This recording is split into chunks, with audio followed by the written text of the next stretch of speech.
When I was hungry, did you feed me? When I was sick, did you take care of me? When I was in prison, did you visit me? When I was homeless, did you bring me in? If we find ourselves climbing the ladder of success, we better be careful, because on our way up, we might pass Jesus on his way down. Because I saw Jesus, one that was coming to call us into the pain and the suffering of the world. And so I wanted that kind of faith. I wanted a faith that got into the pain of the world. I grew up down in Tennessee, and what a lot of us call the Bible Belt. Some of us even said Tennessee might be the buckle of it. And I was a real good kid. I made straight A's and wore nice clothes, and I was prom king. It was a small town, and I can remember growing up in the church and hearing about how God loved me, and I'm so thankful that not everybody has that experience, but I had the experience of growing up in the church that people loved me well, and I began to understand that there's a God that loves me and loves the whole world. And I saw Southern hospitality. I had a mom and grandparents that just took such good care of people. And my dad died when I was a kid, but I learned to love for my family. I was an only child and an only grandchild, so some might argue that I was a little spoiled, but I definitely felt loved.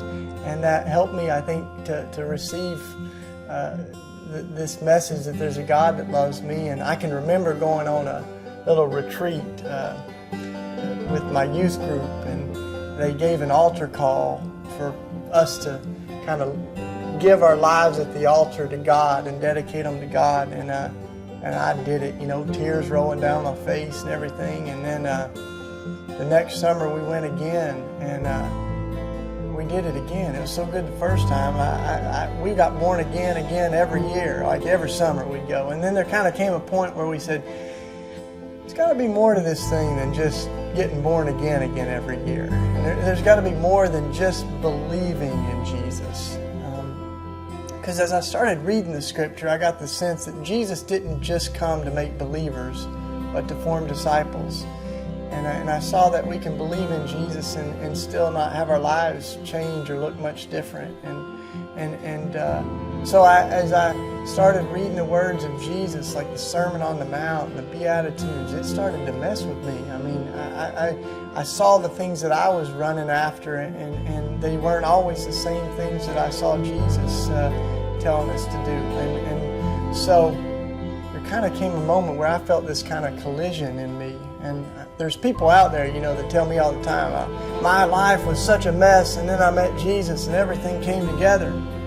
I'm like, God bless you. For me, I pretty much had my life together, and I met Jesus and he messed me up. And I've been kind of recovering from that ever since, because I saw Jesus saying, if you want to be the greatest, then you should become the least. I started wondering why I was working so hard to be the greatest. I went to college outside of Philly, and I guess, when you're in college and you're young, or you're in high school and you're young, you haven't been convinced that things are impossible, which is a gift. And that was our case. We thought, we want to learn how to follow Jesus.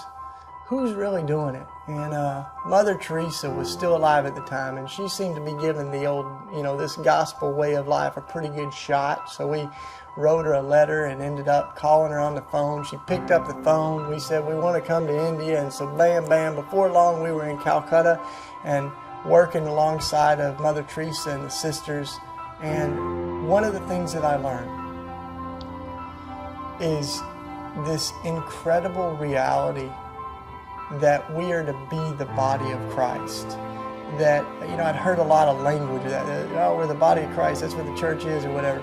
But when I was in India, I learned about that in a way that was so beautiful, because in the mornings, every morning we would get up really early and we would kneel down before the cross, but we would pray these prayers that were about Jesus living in us and through us, that our hands would become Christ's hands. And you had this real sense that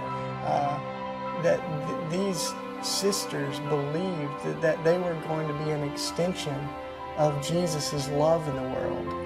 And I started to read some scriptures, like when Paul says that the life I live, I no longer live, but Christ lives in me.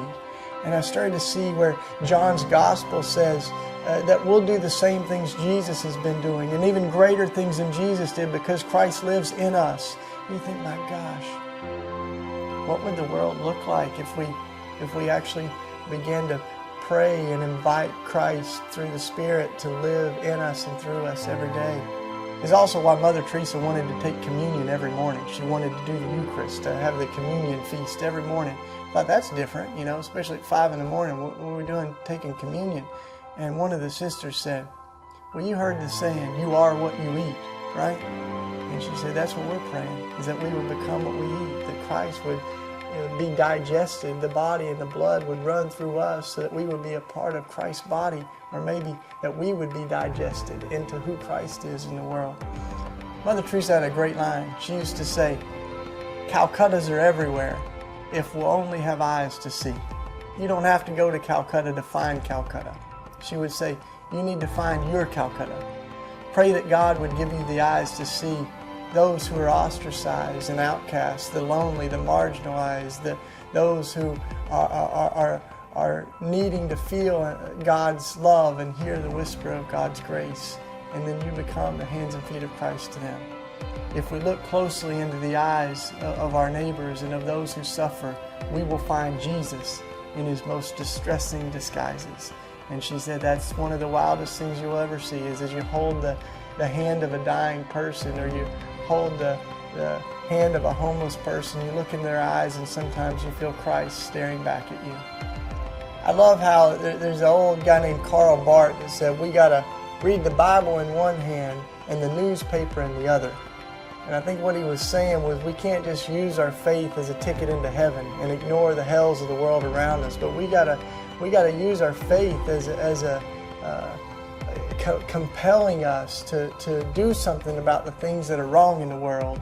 And it was while I was studying all that in college that I read in the newspaper about a group of homeless families here in a neighborhood called Kensington, that they had gotten together, and these were mostly moms and children that didn't have homes, and they, in desperation, they found an abandoned cathedral and they started living in it.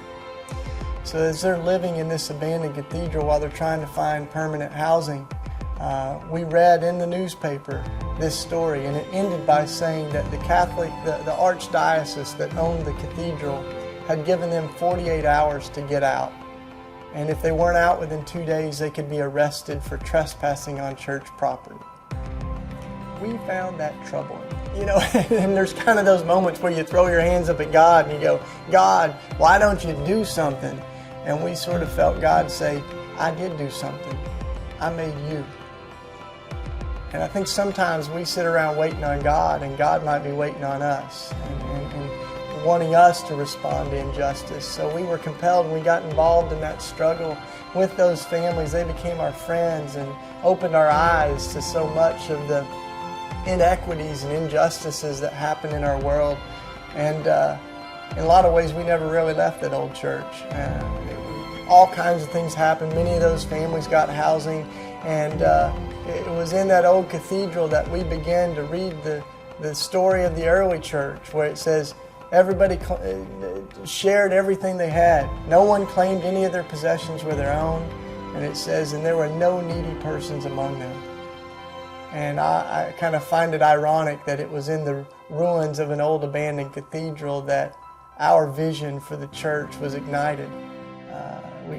We sort of came at a point where we said, we're going to stop complaining about the church that we may have experienced and work on becoming the church that we dream of. So we've been living here ever since. And it was in that old cathedral, I think, that I also began to wrestle with this real reality that we are born again.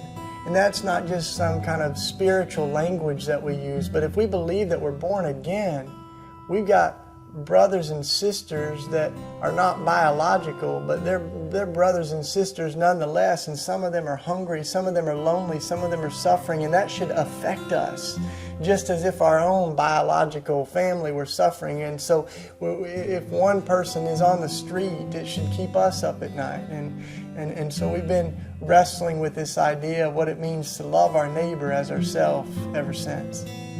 Our neighborhood here in Kensington is a old industrial town, so we've got all these factories and row houses, and they say if you take an aerial view of our neighborhood, you can see that it was kind of like a village. There was a school and a cathedral and a factory, and the row houses were all built around it, and everybody kind of lived together. And now, over the past few decades, those factories have moved out, and we've lost nearly 200,000 jobs. We've got 700 abandoned factories. We've got over 20,000 abandoned houses, abandoned lots. There's a lot of abandonment. And a lot of folks in Philadelphia call my neighborhood the Badlands. But I always say, you better be careful if you call a place the Badlands, because that's exactly what they said in Nazareth. Nothing good could come out of there. And look what showed up. So we believe in resurrection. We believe that dead things can be brought to life. We believe that ugly things can be made beautiful. And that's what we get to practice. For us, resurrection isn't just something that happened 2,000 years ago, but something that we get to participate in every day. The fact that Jesus rose from the dead and rose from that cross that exposed everything ugly in the world, it was a triumph of love over hatred, of life over death, and that should affect the way that we live now. So our big question is what would it look like if God's dream came to our neighborhood? What would it look like if God's dream came to your neighborhood? What would it look like if God's most perfect dream for the earth was realized, and then we get to participate in it? So what we like to do here is bring dead things back to life, love dead people back to life, and always be reminded that nothing is beyond redemption. My name is Shane Claiborne. This is the truth, and I dare you to live it.